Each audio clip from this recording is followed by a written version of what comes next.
दोस्तों स्वागत है आप सभी का वैल्यू इन्वेस्टर यूट्यूब चैनल के ऊपर। बात करेंगे बाजार के ऊपर। अब देखिए बाजार के अंदर आपको फ्राइडे के सेशन में 0.5% निफ्टी नीचे देखने को मिला, 0.5% आपको सेंसेक्स नीचे देखने को मिला। लेकिन गौर करने वाली क्या बात है? गौर करने वाली ये बात है कि पिछले 6 महीने के अंदर बाजार के अंदर आपको लगातार करेक्शन देखने को मिला है। अब मैं ये बात नहीं करूँगा कि निफ्टी 23,000 को ब्रेक करेगा तो 25,000 जाएगा। ये शॉर्ट टर्म वाली बातें हैं, ये कोई काम की बातें नहीं है। लेवल्स के ऊपर आपको फोकस नहीं करना है, आपको एक्चुअल कारण पता करना है कि किस वजह से मार्केट के अंदर करेक्शन आ रहा है और ऐसे क्या कारण हो सकते हैं कि अगर वो चीज़ बेटर हो गई मार्केट के अंदर सो मार्केट दोबारा से रिकवर कर सकता है। तो सबसे पहले मैं आपको बताना चाहता हूँ, देखिए हम यहाँ पर थोड़ा पीछे जाते टाइम पे। साल शुरू होता है और सबसे पहला और सबसे बड़ा इवेंट आपको क्या देखने को मिलता है? बजट 2025। अब बजट 2025 को लेकर काफ़ी सारी अनसर्टेनिटी थी मार्केट के अंदर कि बजट आएगा कैसा। देखिए कुछ सेक्टर के लिए बजट अच्छा आया, कुछ सेक्टर के लिए बजट इतना अच्छा नहीं आया, लेकिन फिर भी मेजॉरिटी ऑफ द सेक्टर के लिए जो बजट है वो अच्छा था।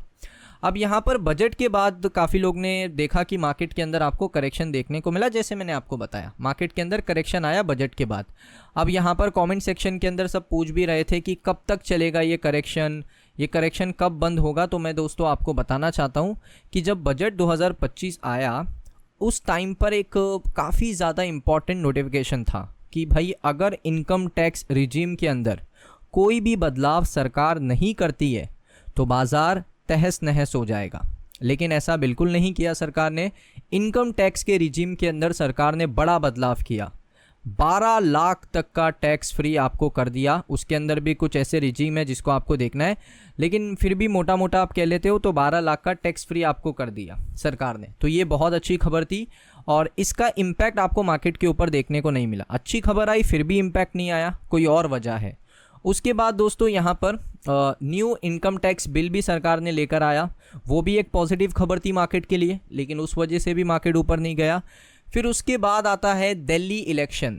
अब देखिए मार्केट के ऊपर इसका कितना असर पड़ता कितना नहीं पड़ता, लेकिन थोड़ा तो असर मेरे हिसाब से रहता है पॉलिटिक्स का मार्केट के ऊपर। सो मार्केट के ऊपर इसका असर इतना ज़्यादा नहीं था। फिर भी अगर आप देखोगे यहाँ पर भी अच्छा खबर था कि जो हमारी सेंट्रल गवर्नमेंट है बीजेपी, उनकी सरकार ने यहाँ पर क्या किया, दिल्ली के अंदर सरकार बना ली। दिल्ली के जो असेंबली इलेक्शन थे उनको जीत लिया। सो यहाँ पर भी कोई ख़राब खबर नहीं आई कि आम आदमी पार्टी जीत गई या कांग्रेस जीत गई। बीजेपी की सरकार आई है, सेंट्रल गवर्नमेंट की सरकार ने दिल्ली के अंदर बहुमत बना ली। फिर भी मार्केट के अंदर कोई भी चेंज नहीं, मार्केट लगातार नीचे आ रहा है। तो दोस्तों कारण क्या है, ध्यान से देखिए। कारण है डोनाल्ड ट्रंप। अब डोनाल्ड ट्रंप क्यों कारण है हमारे मार्केट का?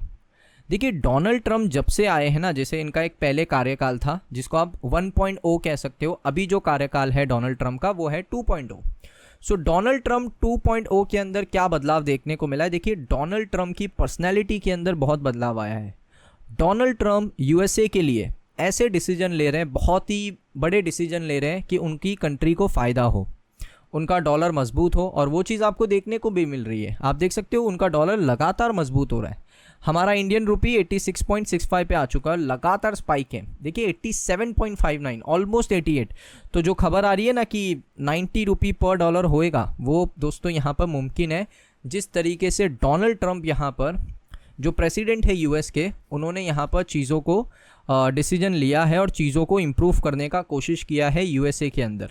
सो यहाँ पर दोस्तों डोनाल्ड ट्रंप ने डिसीजन लिया था टैरिफ का, रेसिप्रोकल टैरिफ, जिस वजह से दोस्तों हमारे कंट्री इंडिया को लॉस हो सकता है $7 बिलियन का। अब ये जो $7 बिलियन का अमाउंट अगर आप इंडियन रुपीज़ में कन्वर्ट करोगे, मोटा मोटा अगर मैं कन्वर्ट करूँ, आई थिंक 60,000 करोड़, 60,000 करोड़ रुपए दोस्तों भारत को हर साल लॉस हो सकता है। इतना लॉस हो सकता है अगर भारत के ऊपर ट्रंप ने रेसिप्रोकल टैरिफ यहाँ पर लगा दिया।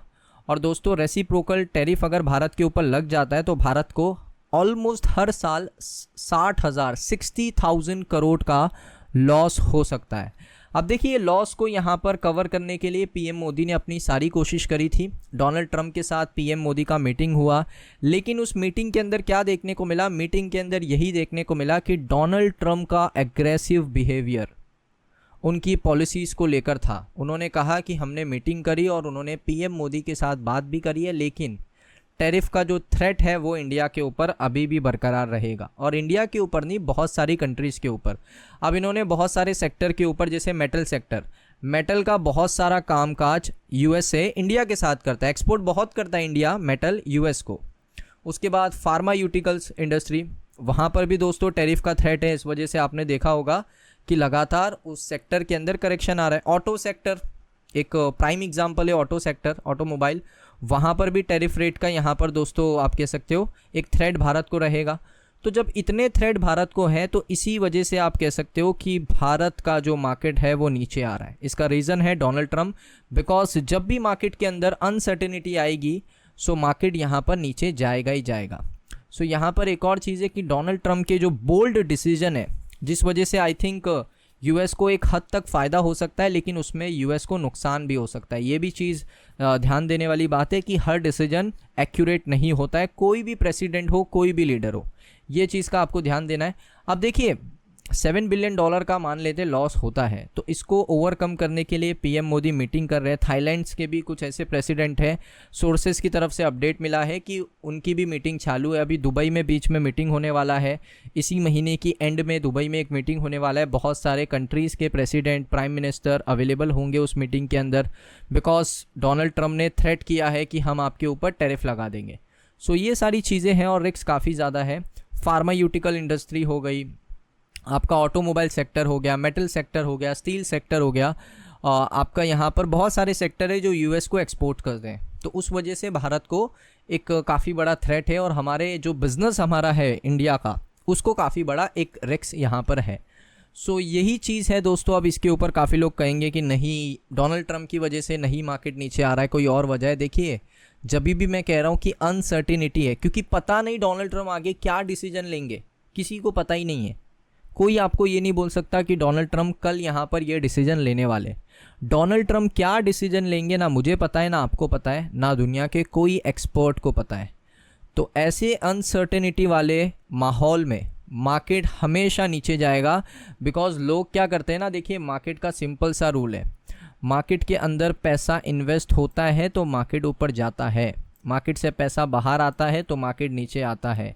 सो यहाँ पर बड़े बड़े इन्वेस्टर्स हो गए, रिटेल इन्वेस्टर्स हो गए, या फंड हाउसेस हो गए, सेफर ऑप्शंस के अंदर निवेश करेंगे, मार्केट के अंदर पैसा नहीं डालेंगे जब डोनाल्ड ट्रम्प की इतनी ज़्यादा अनसर्टेनिटी है मार्केट के अंदर।